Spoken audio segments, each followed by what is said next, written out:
Hey yo, Wastelanders, Johnny5 Alive here, and welcome back to another Fallout 76 video. We're doing something a little bit different today.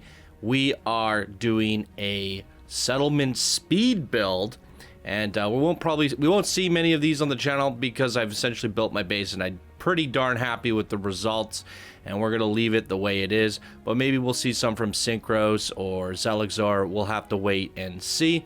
But if it's something you guys enjoy, maybe we can look into doing one on a different character or something, just messing around with the options.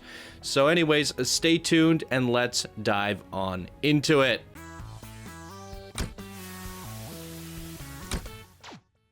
Alright, welcome back everybody. Hope you're all doing great today. If you are new here, be sure to hit that subscribe button. We're gonna have plenty of Fallout 76 content rolling out on the channel. A large variety, mainly settlement spotlights. Spotlights is something that we do pretty heavily with Planet Coaster. I just love looking at creations. It's so much fun to me.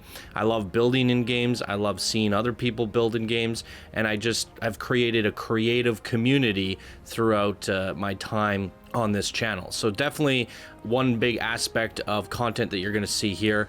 I am building at 6x speed. Let me know in the comments if it's too fast for you. We can fix it for the next one, but I think this was an appropriate speed. But it's going to be about a 30-minute video here with a little, minus jump cuts and stuff, roughly 30 minutes. And it's just me rambling about Fallout while you see stuff happening in the background. So yeah, I've been having a ton of fun with it. If you guys haven't seen my Wastelanders overview video, check it out. I'll put a link down in the description for that. It was the last video I published. But I have a bunch of video ideas in the works. I just kind of want to work through what I currently have already, and I just decided I would record myself building my base after progressing so far into the game. As you can see in this recording, I'm level 40, and I think right now I'm currently level 52 or 53, somewhere like that. And like I said in the overview video, I did start the game over for Wastelanders. And interesting thing is I played about 100 hours on the Bethesda version of the game, which isn't that much. And considering I played for 2 months and 100 hours, that's really only like 12 hours a week or something. The time spent was in the 60 videos that I made for Fallout in that time period. And then I kind of just got bored of it. The game looked like it was dying. It was a buggy mess, but I still had probably one of the most memorable 100-hour experiences that I've ever had in a video game. We had so many laughs, so many funny moments, and made a lot of content.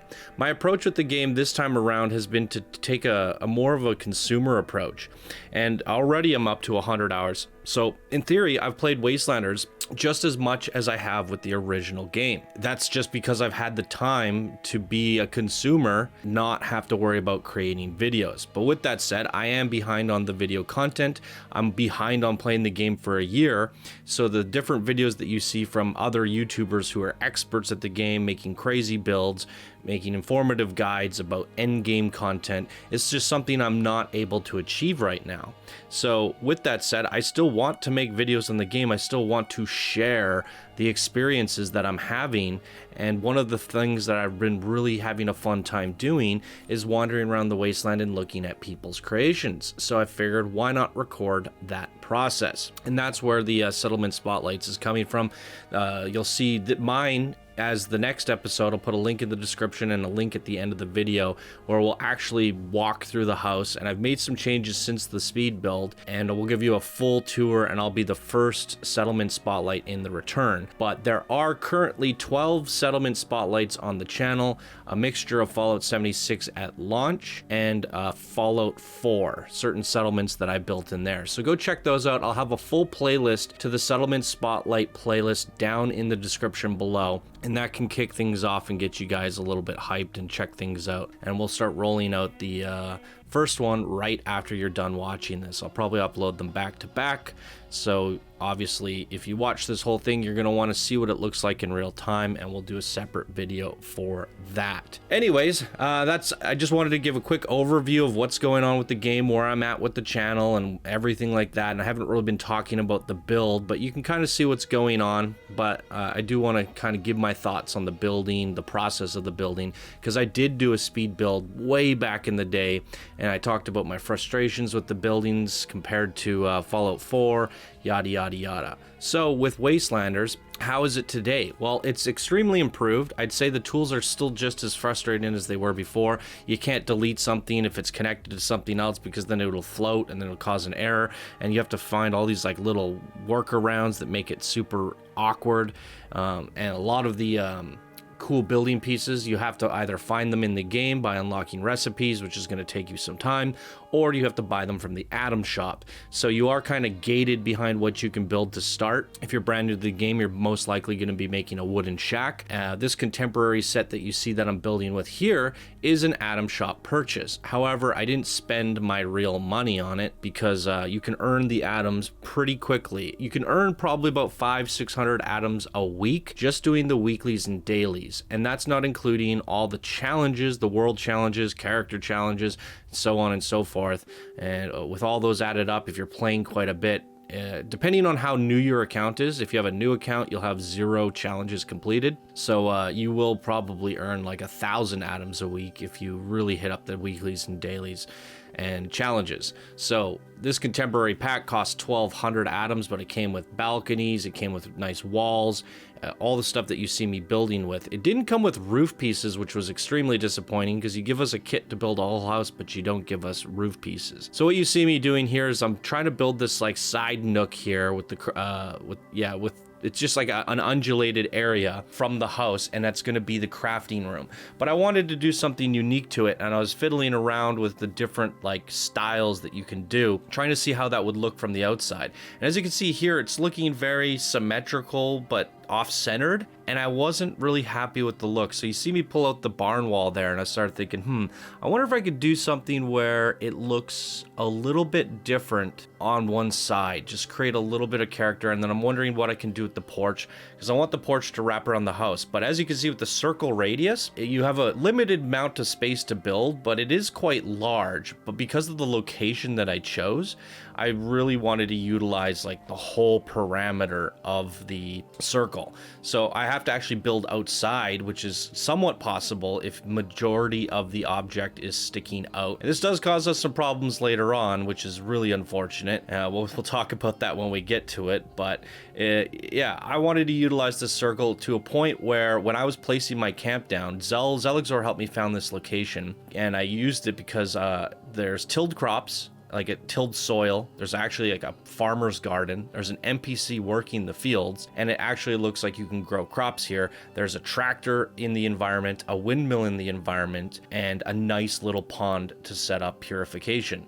So you can see the tractor and the windmill a little bit there on the left. So I wanted to build my house around that and make the windmill and tractor look like it's a part of my house right off the side of the pond. But in order to fit all that into the circle, plus have the crops and the water, was extremely difficult. I think I ended up replacing my camp 3 times just to nudge the circle around, because I was like, no, I think I'm gonna need, another meter to the right or another meter to the south, or that sort of thing. So I feel like I had the precision planning on the placement. What I'm doing here with the roof is a little bit of a janky thing. I'm trying to make the inside wall look red, much like the outside wall. So when you're in the crafting room, you see a red wall instead of a blue one, just to create like a artificial wallpaper, just to make it different, which it doesn't really make sense because the outside of the house is technically on the inside, so you would normally see the contemporary walls, but that's what I didn't like about it. I wanted to make it so in the crafting room you see some different wallpapers. So I used the barn painted walls as almost a fake wallpaper, because at the time I didn't have any wallpaper packs. But since making this recording, I saved up another 600 atoms doing weeklies and dailies, and I bought there's a new wallpaper pack that cycled in this Tuesday with the weekly rotations, and I got myself a 3 different style wallpaper pack, and I'm very happy with that. So we ended up getting, instead of all these boring brick walls that come with the contemporary pack, I was able to wallpaper in some nice ones to make all the rooms feel different. So that is something you won't see in this speed build, but it will be something you see in the final results when we do the spotlight in the next episode. So you can see the red barn sticking out of the house created a little bit of a contrast, separated things a little bit, and I like that. I wanted to utilize different build sets and not just have one thing used everywhere. So that's why I'm doing here as well. I wanted to design myself a little shed, so I wanted to use the warehouse pieces. It's all rusted, it's old, and it's for warehouses, and this is where I would use my power generator, my power armor, and any tools and knickknacks. So the power generators are usually kind of loud. Even if you have a fusion one, which I do have, it still makes noise through walls and stuff. So by having it across the yard away from the house, it was going to ensure me that I could, you know, have the power not so noisy. Just a little immersion thingy. So I was messing around with the roof. I put a big hole there because I wasn't sure if I'd be able to run the wires through the walls. But then I realized after I could probably run the wires through that window there. And there's a neat little trick you can do there is you can set it up first and then move the post after, and eventually you'll find a spot where it goes green, which I did there. So now we have the power outside. I can fix the roof because the roof was going to be serving a purpose of making a hole for the power lines to get out of the building. But we managed to get the power lines out of the building through the window, and now we're just going to run power from our little warehouse to our purifiers. I managed to get 4 water purifiers on the tippity tip of that lake. It was super hard. It was quite a puzzle, and luckily you only have to get like a tip of the purified water into the water to actually make it work. And for purified water, they max out at 5 each, but they generate, it says 60 per hour, but they max out at 5. So that would, I'd assume they all fill up in 5 minutes. So every time I go back to them, there's 5 in each. That's 20 purified water. And that is a great source of both income and resources. You use purified water to craft all sorts of things. This is where I came into a problem. Couldn't place the freaking handrail. It was outside of the zone. So I tried doing a trick where I moved that and attached the handrail to the object, and I was hoping I could snap the object into place, but the game wouldn't let me. So you see me jump cut here. I actually spent like an hour removing the whole house. I tried blueprinting it, but every time I put the blueprint down, the location was still slightly off, and it was really hard to like plant the whole blueprint because I couldn't see what was on the other side. I couldn't see where it was going. And then when I finally managed to get it done, the red part of the house, because you can't blueprint the whole thing, so you have to blueprint it in 2 pieces, and I couldn't get the red part of the house to stick to the other part. So I just decided to pixel perfect, precisely place everything down again and rebuild the whole house. Luckily, I didn't do a whole lot of details. It was just floors, walls, and roof pieces, and I knew my design. So it was just a matter of just shifting things. But now we finally got the back rail. We're setting power all the way around the house, and we're getting things on a move. So after this, I'm able to, start thinking about my decorations. But it's crazy looking at the budget. Look at my budget here. You can see at the top right-hand corner, the little bar. I've barely made a dent in what you can build. And I made an entire house that the main room is a 2x3, so 6 tile surface area. Crafting room is a 2x2, 4 tile surface area, and the bedroom is a 1x2, 2 tile surface area. So in total, that's 12 floor tiles worth of space, plus walls, roof pieces, and balconies like go wrapping around it. That is a lot. I think my first house ever in the original game was a 2x3 with an upstairs, and I ran out of pieces. So I'm already like triple what you can do compared to the other game, and we still have like so much budget left, a crazy amount. So with the backside here, I wanted the balcony to exit. The nice thing about this location is it has the crop field that's tilled. It has the farmer aesthetic pieces built into it. And it has the pond, but it also has the Charleston train station right across from the backside of my house. So I obviously wanted stairs leading out of my house so I could leave the back, run across the train tracks, and go straight into the train station and sell some, miscellaneous food and stuff to the vendor and make myself some money. So I'm having trouble placing that little robot, and he's 600 atoms off the shop, and he is a must-have. I see a lot of people with this one. He's essentially a junk extractor. There's some locations in the world that you can place your base at and get a junk extractor, and it just harvests junk. Well, that little guy does the same thing. He just runs around the world and gets junk. And every time I go back to that container, it's just packed with junk. So he's basically like a junk extractor without the need of finding a junk extractor location. Here I didn't have a brown door. I was super sad about it. I was trying to figure out what kind of doors I wanted. Synchros luckily came to save the day. He had brown doors, so I went with that. I wanted a blue door for the bedroom because blue's my jam, and it's my bedroom, so a little bit of personalization there. We're trying to get lights in here and just make sure everything looks good. That rocking chair by chance is a quest item that I didn't know about through the settler quest line, and by placing it down it comes with a settler, so that was pretty cool. Nice surprise. For the next little while you're gonna see me finick with this fence, and I got really mad at it and it looks awful, and I'm trying to do different techniques because the snapping screws things up, as you can see. So there's one technique you can do is you can remove one and set the other one where you want it, and then you can actually snap the next one to it, or you can flip the fence around backwards and it won't snap. So there are little tricks that you can get done, but I'm trying to build a Brahmin pen here, and I'm building on a circle, so the outside parameter. So I can't just make like a perfect little square fence. I got to build it to the outside grid, and that became extremely frustrating, especially because there's these hills as well, and I just couldn't quite get it the way I wanted it to. And by the time I figured it out, the Brahmin pen has a certain radius that it won't let you build in, and then once I placed that down and got it in, I realized that you can only now, with some sort of update, you can only place one Brahmin pen per settlement. Back in the day, I remember I had 2 or 3 Brahmin in my settlement, but it seems like it's 1 per settlement now. I was planning to try to stuff in 2 or 3 in here, so after I realized all these difficulties, you can see me trying to place it here. It's not really having a good time. I ended up rethinking the fence a little bit, shrinking it down just a tad, and just making I was trying to make it bigger here, because I was like, oh, I'll just make it bigger then and put more Brahmin in, but it didn't quite work out in my favor. So this is probably the only thing in my whole settlement that I'm like a little bit upset with.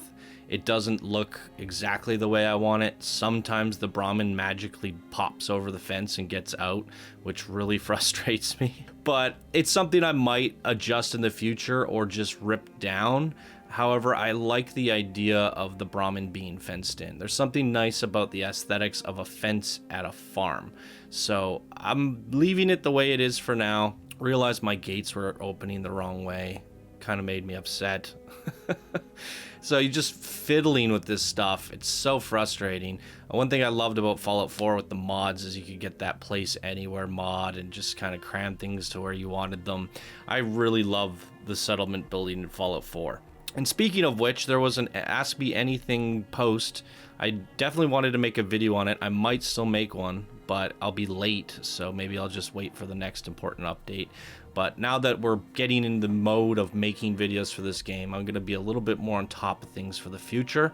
But anyways, I was reading the Ask Me Anything, and the devs said that they had some major plans for settlement mode in 2020. People are asking about the budget. They said they're still trying to work out technical difficulties to allow that. And I mean, they've already figured it out so far, how to increase the budget. So hopefully they can figure it out again and make it even bigger.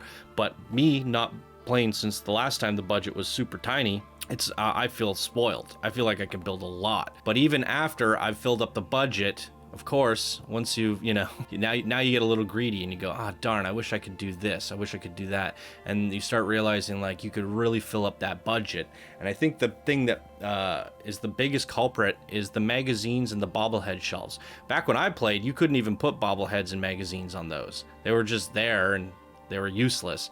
Now you can actually store items on it, but it eats into your part count. So what I think the devs said something in the AMA that they were looking into making it, one way of reducing budget was making it so shelf items and stuff don't eat into your part count.